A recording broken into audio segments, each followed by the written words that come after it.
There's specific qualities that make up great coaches. And in this week's episode, my guest and I talk about what it really takes to be a great coach. Hey, I'm Amanda, and welcome to the Best Damn Coach podcast, where I will teach you how to coach yourself, how to coach your clients, and how to run your coaching business.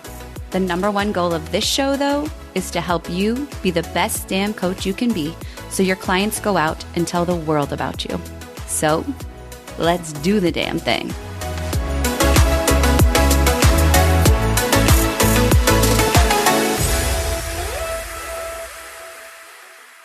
Congratulations on month one complete checkmark of the first quarter of 2023.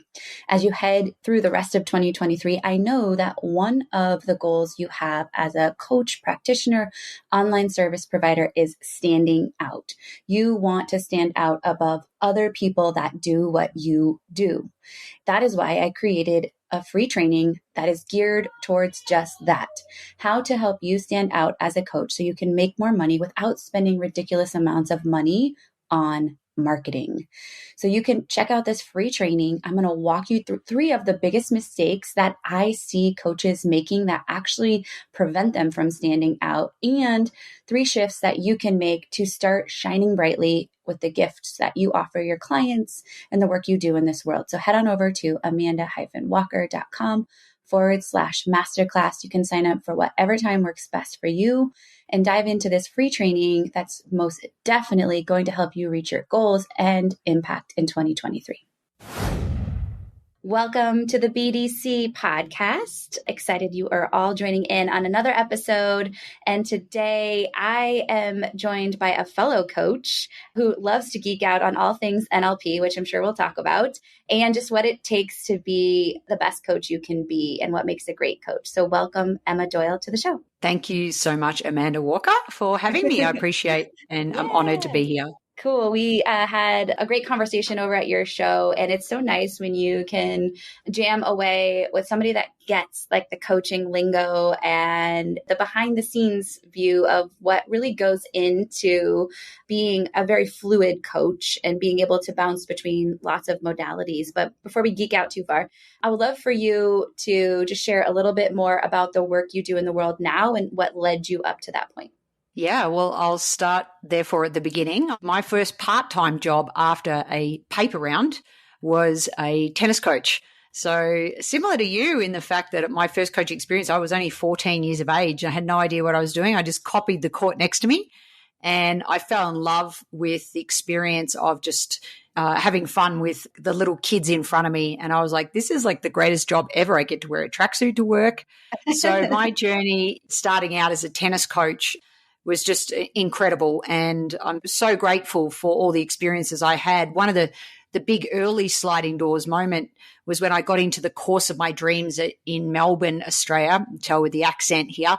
And it was sports coaching and administration. And I thought, gee, I've landed exactly where I want to be. And I'm 18 years of age. And I got pulled into the office of the course coordinator, who was a very famous Australian football coach.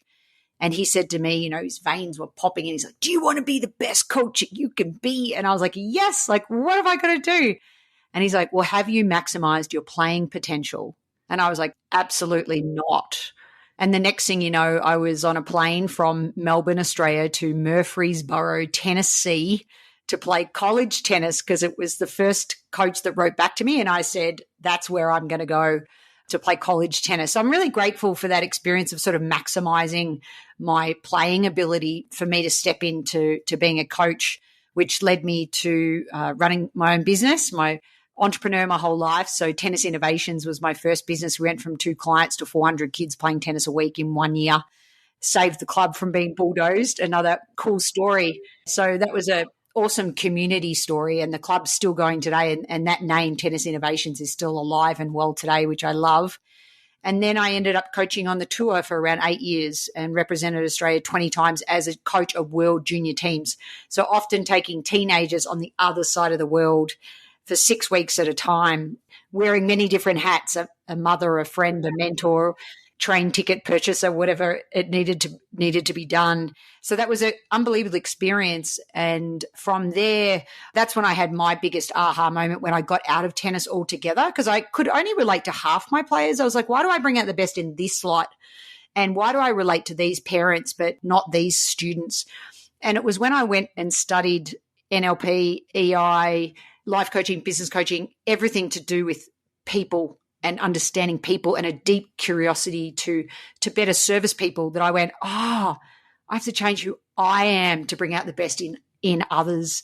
And so that catapulted me back into coaching coaches how to coach, mainly in the tennis world. Then I moved to America to become a speaker, again, mainly in tennis, into sports, and then into corporate, which is what I do today. So 3 parts of what I do today: corporate speaking, especially around harnessing energy and helping people take action, and coaching coaches how to coach in the workplace. So I work for an Australian company called Open Door Coaching, and I help run their methodology of coaching here in the US, and it's an ICF qualified certificate as a high performance workplace coaching certification.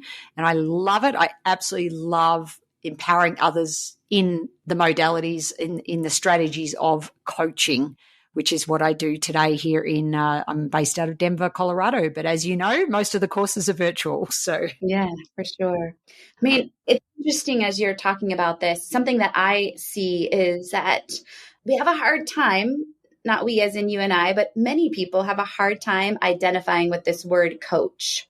It almost feels like such a bigger term than some are willing to accept or be ready to accept. And I always joke, I'm like, if you're a parent, you're a coach. If you're a spouse, you're a coach. If you're a friend, you're a coach, right? If you're have colleagues, or you are a supervisor or in an upper level management position inside of a corporate world, coaching is something you are already doing. So then why not be freaking amazing at it and learn modalities or strategies to help, heighten your abilities to help people get whatever results, even if that's your kid and you're helping them do better on a math test. correct. And the way I like to describe it is it's just a higher level of communicating. And I love that so simply, because that's leader as coach is the way of the future. As leaders, as managers, as if you're working with people, which you are as a parent, which you are as a sports coach, as a business coach, then you have to have a deep thirst and curiosity of how different people communicate, how they learn, what motivates them. And I think that is definitely where is a great place to start, especially when people are beginning their coaching journey. Yeah. So I fell upon this statistic, and I just randomly wanted to see what your thoughts are on it. But the statistic projected the online coaching industry, and it didn't give details on really what that encompasses, but we could suspect that you and I would fall into that category as maybe potentially even as MLM health coaching. Like, I don't know, that maybe that's like a very diverse group. It's projected to be a $20 billion industry by 2023. Statistic, honestly, whether or not where they gathered their information, it doesn't matter to me, because it only confirms that the coaching industry is vastly growing and there's a reason for it. I have my own thoughts, but I'm curious, why do you feel that the coaching industry is growing and, more coaches are constantly adding into the mix? Well, I think, and I can speak personally, if we just look at my own results, take the tech industry, especially here in Denver. There are so many tech companies in both from Israel and Australia who are coming to Denver to start their businesses in the tech world. All of these companies, not some of these companies, all of these companies know the value of coaching. They understand the benefits of coaching. So there's already an inbuilt budget for people, especially young leaders, which is really the type of audience that I'm working with a lot these days, people in their 20s who now, like, they all have a coach rather than what is a coach, or it's rather than even a taboo to, because I believe everyone, especially once you become an adult, that every single child should go to therapy, right? That's just something that I believe because our parents do the best job they can, but we've all got our own stuff. So what I love about that is that it's natural for people to have a coach, whereas to have a therapist, it can be still a little bit like a, why do you need a therapist? Even though I think there's value, it obviously totally in both. I think when I look at these young leaders who, A, it's natural and normal for them to have a coach, B, they often love their coach, they love the accountability of the coach, and C, these industries are recognizing the importance of being people-centric workforce, that I have no doubt that that statistic is true. It is what I'm seeing. It's what it is gravitating towards me. And as you and I spoke about earlier on my show, it's understanding what's gravitating towards you and how your strengths can harness those particular industries. That I think that's a great thing. It can only be a good thing, because it's, like we said, it's going to enhance communication. It's going to enhance the way people interact. And it's also going to bridge this great divide sometimes that I see, especially here in the US, with the way people communicate. Yeah, for sure. So on that note, let's keep going now. Like, what are some of the trends that you feel like in the corporate world you tend to primarily focus on as far as coaching strategy or common struggles? I mean, you alluded to communication, obviously, or maybe collegial communication, but I'm curious what those are, because that's not a world I necessarily dabble in very often. Yeah, it's definitely three things. So the first one is around harnessing energy. I think people's energy and their energy signature. So not only the energy they have, but the energy they give off, especially behind a screen fatigue and back-to-back meetings and being in this hybrid workplace. Some people love it, some people don't. It's understanding how to bridge that gap. So that's all around energy and harnessing energy. That's one.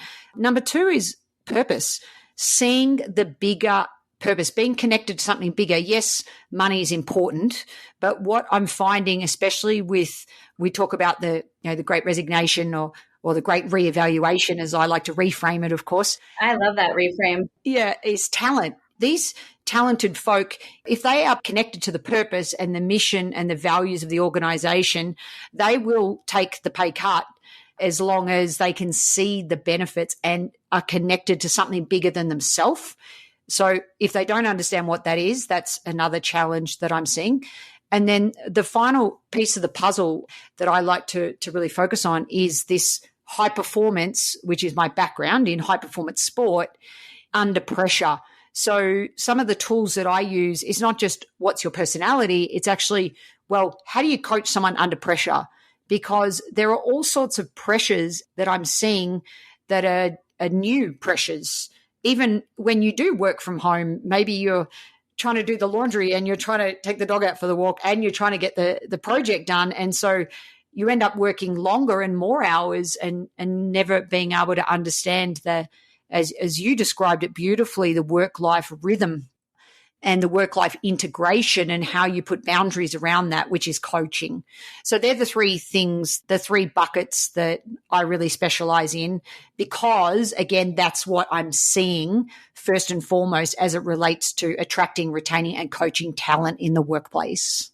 Yeah. I mean, it's no different than me coaching business coaches, truthfully, because work-life rhythm is going to be, I think, no matter what kind of coach you are, you're going to face that. So if you're not arming yourself as a coach to how to have those conversations, I do think that's an opportunity for growth, because it doesn't matter if you're style coaching, money coaching, health and wellness coaching, business coaching, we have a life outside of our personal or our professional world. And so there's going to be friction that exists there sometimes, because we have to learn, how to adjust. I use this analogy. It's like my first car. I don't know if this is relative based on where you grew up, but I saved all this money up on my first car to buy a radio. And it was one that you could pull in and pull out, because that was the cool thing. So like nobody would steal it out of your car. I don't know. I had one. And so, okay, you had one, you know exactly what I'm talking about. So I saved up like $300 with my first car to buy that. And I have a very internal representation of the face of it with all these knobs. And that's how I really equate my life, is that it's a series of knobs,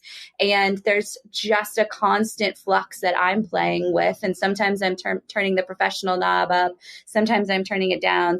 Summer, right? I turned it down a lot, turned up my mom knob because my kids were home all summer. And so I do think that's a really important aspect of coaching, but just the like being connected to purpose much greater. I mean, that is equally important as, if not more, when you're running your own show, is like, why am I showing up to do this work? The money can be a great dangling carrot, but at the end of the day, I do feel like universe, God, whatever it is, has put us on earth for this purpose. And you get to tap into that. And the more clear and connected you are, the more the focus and the vision for the future is on that, then the money just flows easily and effortlessly. And it's just an easy win.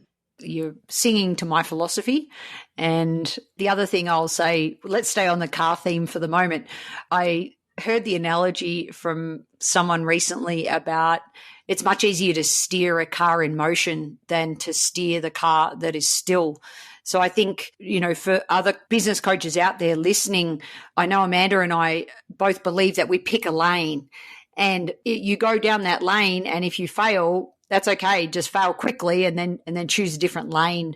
So I think that's a really important, based on what you said around the purpose and around picking a purpose and picking a lane and then trying it on and giving it a go. You and I are both already, we've spoke about taking action. If I go and do a big conference or a big talk, if people don't take action on one thing that I've said, then I've failed in my conversation. So being an activation speaker is something that's really important to me. And I think that's at the heart of coaching, isn't it? When you get to the end of that session and you're helping in a collaborative way, someone be accountable is an important side note. I'm not sure how I got onto that, Amanda, but yeah, I love it. I agree. I'm like thinking about, I call it the coaching high. It's the post-coaching high. When you just wrap up with a client and you're like, I am in my purpose right now. Like you feel it, you channel it. And I want everybody, no matter what career path you choose, I believe everybody should be entitled to that feeling of just being very in your purpose. Even as I was a stay-at-home mom for a while too, and I didn't feel that energy there. It's not for me.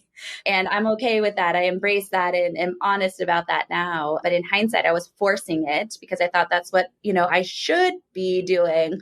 And it wasn't my path. Well, so let's move into this conversation about just what makes a great coach specifically. So I'm curious, what qualities do you feel like make up a great coach, if you want to offer 1, 2, 3, whatever feels good for you? Yeah. Well, if you don't mind, I share my exciting news of my book. That's Yes, the title please. of my book, which is What Makes a Great Coach. And it is based on the answer to our guiding question on my podcast, which is in 1 to a maximum of 3 words, what makes a great coach. So I've taken over 500 of the world's leading coaches, and I've synthesized that in the book into the top 10 practices. And maybe today, let's share the top 3 practices within the book. But you know what I love about the data as well, just quickly on that, I had 51% women and 49% men, especially in the tennis coaching industry. It's 80% men. So that was important for me to have almost equal gender there. So I had 328 tennis coaches, 105 business coaches, and 71 sports coaches. And I had 17 actual tennis players, of which 7 of those were previous world number 1 players from Roger Federer, for example. So I took those practices and synthesized them into the top 10. So number 1 is passion. So what makes a great coach is someone who's passionate. And don't forget, again, the data's come from sports coaches and business coaches, right? So there has to be that vocation that you were, for me, I feel like I was born to coach. So it's a driving force. So that's number 1. Number 2 is energy. So the energy, the enthusiasm, the energy signature that I touched on earlier already, what you bring to the coaching session and what you can help others with their momentum and their motivation, understanding their big why, because energy isn't just rah-rah as well. And number 3 was listening. So your ability to actively listen, your ability to really hear what's going on for the other person was the 3rd top quality in what makes a great coach, which of course in the book I call them practices, because no matter what's going on in our day, as you know, it's our ability to get in state for the coaching session and to be able to put aside everything that's going on potentially in our life as a coach to really be present and have that true space to hear the other person. And as we know from our background in NLP, is what they say what they really mean, even on a virtual situation, just by reading their body language, hearing the tone of their voice, watching their eye patterns. you can really tap into that authenticity and the congruency of whether they are going to act on what they said they're going to act on. So they're the top three practices of what makes a great coach. What are your thoughts on those? Yeah, I mean, they're very congruent for our discussions on your show. I'm completely aligned. And something you mentioned, though, that really resonates with me is when I have coached sports, coached basketball, coached track, coached CrossFit, right? It's almost forced state. Like you're just in it, right? Because you're almost surrounded by the environment. I'm thinking of CrossFit, I've got 25 athletes, there's barbells bouncing around, and you're forced into this sense of peripheral because you really have to know, like even behind you, 360 degrees. Transfer that, right, into the home environment. You're very foveal, right? And in being foveal, though, you lose those. So foveal, by the way, for listeners, just means you're very center focused. The screen in front of you are just very focused. Peripheral means you're open up to all the senses and sounds, feelings, around you. But I didn't really figure out the value in that practice until, coaching and understanding like the screen is limiting, right? And if I'm not opened up, then I'm so in my head as a coach potentially, and I'm focused on all these other things that are less important than the person being in front of me. And I think it's very simple practices that create powerful results for our people. Couldn't agree more. And the more you can be present, the easier it is to tap into what coaching tool that you need in that moment when you are distracted or when you're thinking about what you're going to ask or what you're going to say, which as an early coach, that's quite often the case. And as a sports coach, when I was a young coach, it was more about not listening at all. It was just like, here's everything I have in my head. Let me just share everything I know with you in one lesson. And I apologize to all those people I coached in my early days. I was passionate and fun, but I really didn't know what I was doing because I didn't understand the true value of being curious about how people learn and how people really gain information and how to really listen. I think as a coach, that's Judy Murray, who wrote the foreword on my book. She said someone who listens. Patrick Mouratoglou, Serena Williams' coach, he said you have to be able to hear what the player is thinking. I love that as it relates to listening and listening to not just the spoken word. Yeah, there's so much more than the spoken word. I say the same thing to my clients now, like, you didn't get the best of me, but I joke when I was teaching too. The first hour of my first year of teaching, man, they did not get the best of me, because even in high school setting, you're teaching basically the same class. By the time you get to seventh hour, you've repeated it 7 times. I was like, I'm ready now. I've had it. I'm ready to keep going. And then the day's over and you've got to rework it from day to day. But hindsight, teaching gave me so much confidence and so much ability.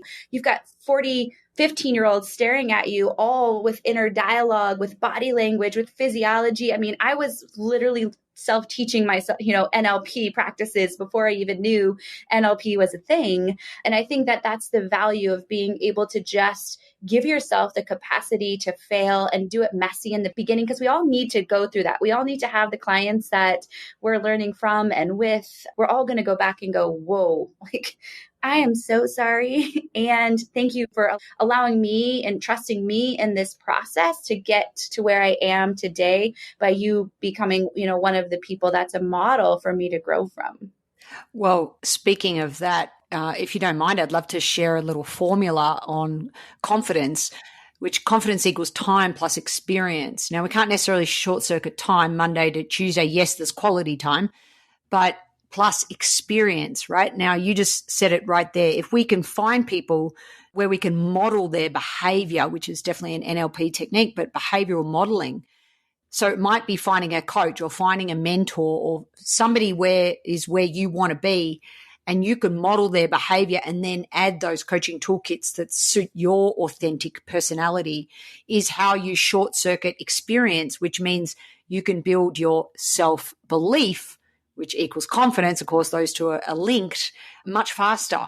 And no one ever taught my younger self that formula. But when I learned that formula, I was like, it was like a big aha moment for me around why we seek out people like yourself, Amanda. I can tell with your energy, I know that we would get along great in person. And I know that so many qualities that you have that I've learned about just spending time podcasting with each other.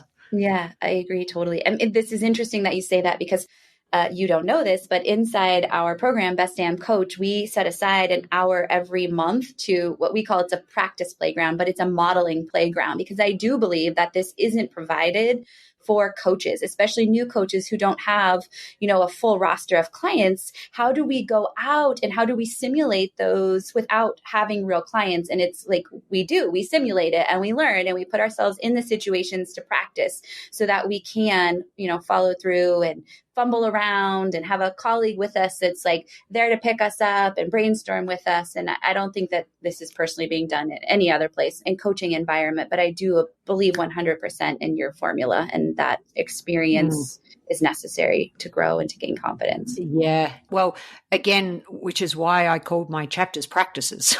Yeah. It's not, passion. Yeah, I do that. Tick the box. I'm passionate. Yeah, I've got that. It's something that we continuously have to, they're sliding doors moments, aren't they? This chapter I was focusing on coaching coaches and then focusing on now business coaches. So it's changing the passion lane as you go along the journey that I think is the part that you need to practice and self-reflect. And as coaches, I think that is super important. But I love the practice playground. It's something that we do practice sessions, but practice playground is so much more fun, Amanda. It does. IR, that's a little bit different. Yeah, I love it. Thank you for that new opportunity for me to for sure. practice my playground. Yeah. So I'd love for you've already alluded to it, but can you share a little bit more about the book and where the audience can find the book and where they can connect with you as well? Yeah, for sure. So you can learn more about the book at whatmakesagreatcoach.com. Nice and simple. It's the title of the book, and then that'll direct you to all the appropriate links where you can purchase the book. And my website is just my name, emmadoyle.com.au, stands for Australia. My mum always tells me to always remember to go home at the end of the day. Oh my gosh, that's awesome. Please, reach out to me there. I'm more than happy to answer any questions. And I love talking about coaching, and it's something that's in my blood and something that I'll do for the rest of my life. Yeah, amazing. Well, I'm honored to have you as a guest and to geek out on all things coaching and for you to share your brilliance as well. So thank you so much. No, I appreciate you, Amanda Walker. Thank you. Yeah, of course. One of the most important things you will ever do as a coach is ask questions. So I've put together a simple go-to resource that you can have in your back pocket as a coach of 10 powerful questions I believe every coach should know.